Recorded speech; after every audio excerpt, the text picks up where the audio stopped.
সকাল সকাল তো অনেক কাজ কাম থাকে। আসলে ওইগুলো তো আর আমি করি না, আব্বু আম্মুই করে না সকালের কাজগুলো। আজকে তো সকাল সকালই উঠে পড়ছি। Hey everyone, it's me Tania, welcome back to my new video. কি অবস্থা সবার, কেমন আছেন? আই হোপ সবাই অনেক বেশি ভালো আছে। আলহামদুলিল্লাহ, আমরাও ভালো আছি। যাই হোক, শুরু থেকেই শুরু করা যাক। আজকে আমি সকাল সকালই ঘুম থেকে উঠে গেছি। আর আমার তো সকাল সকাল উঠতে হয় না, কারণ কি আমার আব্বু আম্মু সবকিছু করে দেয়। আসলে তারা বলে ঠান্ডা লাগবে, বাবুরও ঠান্ডা লাগবে, এর জন্য। আর কিছুদিন যাবত তো বাবুরও ঠান্ডা, আমারও ঠান্ডা, যার কারণে সকাল সকাল যে কাজগুলো থাকে মুরগি তো আমার দেখতে হয় না, মুরগির দেখাশোনা আব্বু আম্মুই করে। যতটুক যা করি তা আমি আমার মন থেকেই কাজগুলান করি, কারণ আমার সংসার আমাকেই তো করতে হবে, আজ না হোক কাল। আমি চেষ্টা করি যে তারা যেন একটু স্বস্তিতে থাকে, কারণ যে কয়টা দিন আছে এ কয়টা দিন আমি নিজের হাতে সবকিছু করার চেষ্টা করি। যেহেতু আমি ঢাকা চলে গেলে তো আবার আম্মুদের কাজ আম্মুদেরই করতে হবে, আর এটা তো আমারই সংসার, তাই না? তাই আমি আমার কাজ করতে আমার ভালোই লাগে। এরপর তো সকালবেলা আব্বু ভর্তা ভাত তো প্রতিদিনই রান্না করে, তো ওই ভিডিওগুলো আর নেওয়া হয় না, কারণ ওটা আব্বু রান্না করে, এর জন্য আমি শুধু উঠে সকালে খাবারটা খাই আর দুপুরের জন্য রান্না বাড়া রেডি করি। এরপর তো দেখলাম যে আজকে দুইটা মুরগিটি ডিম পারছে, তো এটা কিন্তু 2 দিনের ডিম, 4টা হয়েছে, তো ওটা একটু আপনাদের দেখিয়ে দিলাম। আর আমি বাড়িটা একটু ঝাড়ু দিয়ে নিছি, প্রতিদিন তো বাড়িটা আব্বুই ঝাড়ু দেয়, তো ভাবলাম আজকে একটু আব্বুর কাজ আছে, এর জন্য আব্বু যাবে, তো আজকে কাজগুলো আমি করব।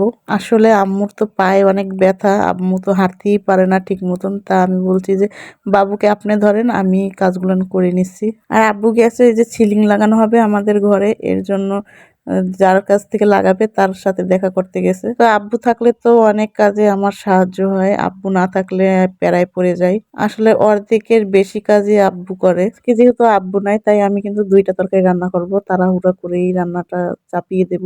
আজকে বুঝবো কত দানে কত চাল, কারণ আজকে চুলাটা আমাকেই জ্বালাতে হবে।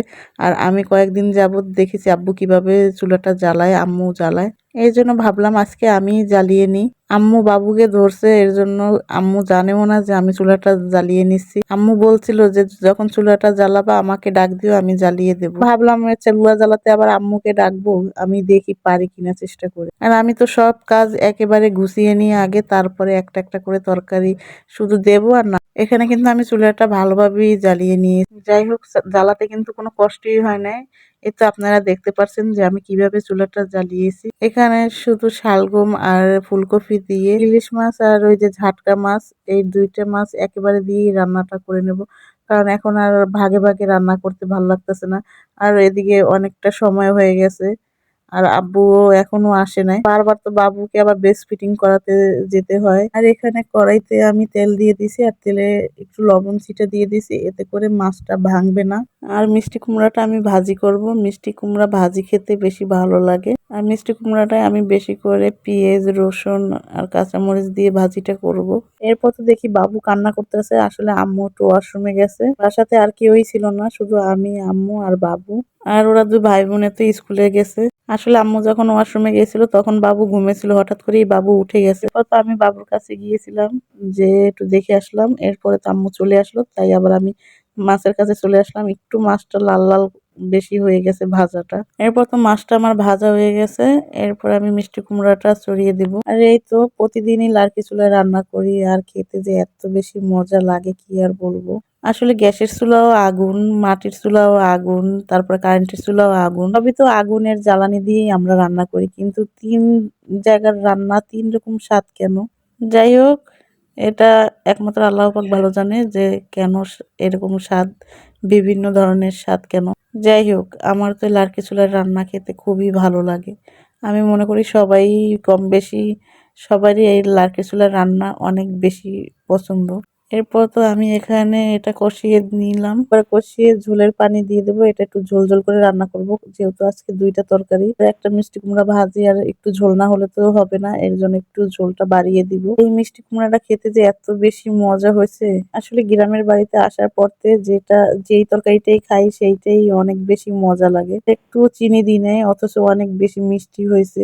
আসলে শুধু আমাদের খেলে তো হবে না, মুরগিরও তো খাবার দিতে হবে। যাই হোক, মুরগির তো মালিক চলে আসছে যে মুরগিকে কি খাবার দিবে। আম্মু বলছিল তরকারি যত খোসা আছে সবকিছু রাইখে দেওয়ার জন্য। বললাম কেন আম্মু, এগুলান দিয়ে কি করবেন? বলে এগুলান কুচিয়ে দিলে নাকি মুরগিতে খায়। আবার আলুও নিয়ে আসছিল আব্বু মুরগিকে খাওয়ানোর জন্য। ভাবা যায় মুরগি তো নাকি এইগুলান খায়। যাই হোক, আমাদের মুরগিগুলানে খায়। আর মেয়ে তো আম্মুর হাতের এই সিমাইটা খাবে, আর আমাদের সবারই কিন্তু আম্মুর হাতের এই সিমাইটা খেতে অনেক বেশি ভালো লাগে। যদিও আমাদের ডায়াবেটিস, তারপরও কিন্তু অনেকটা পরিমাণে খাইছি। আর আম্মুর পায়ের ব্যথা, এর জন্য আব্বু এতো একটা ফুল নিয়ে আসছিল। আসলে এটা কি ফুল আমি জানি না।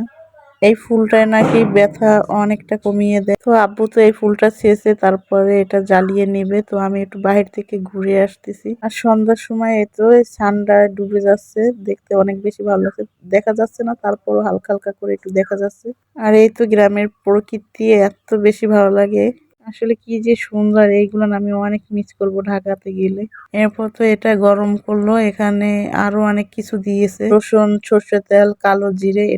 এটা ভালোভাবে জ্বালাতে হবে, একদম ভালো করে গরম করে নিতে হবে। এই ফুলটা কিন্তু অনেক উপকারী একটা ফুল। পরে কিন্তু আম্মুর কাছে জেনে নিয়েছিলাম ফুলটার নাম কি। ফুলটার নাম নাকি আকন্তি ফুল। যাই হোক, বাবু তো এখানে ঘুমে। এখন আমি যাব আম্মুর একটু পায়ে ওইটা মালিশ করার জন্য। আর এই ফুলটা দিয়ে এত বেশি ঘ্রাণ বাইরে আসতেছিল, মনে হচ্ছে যে আমি খেয়ে ফেলি, এমন সুন্দর একটা ঘ্রাণ। যাই হোক, সবাই আমার আম্মুর জন্য দোয়া করবেন, আম্মু জানি তাড়াতাড়ি সুস্থ হয়ে যায়। তো আজ এ পর্যন্ত।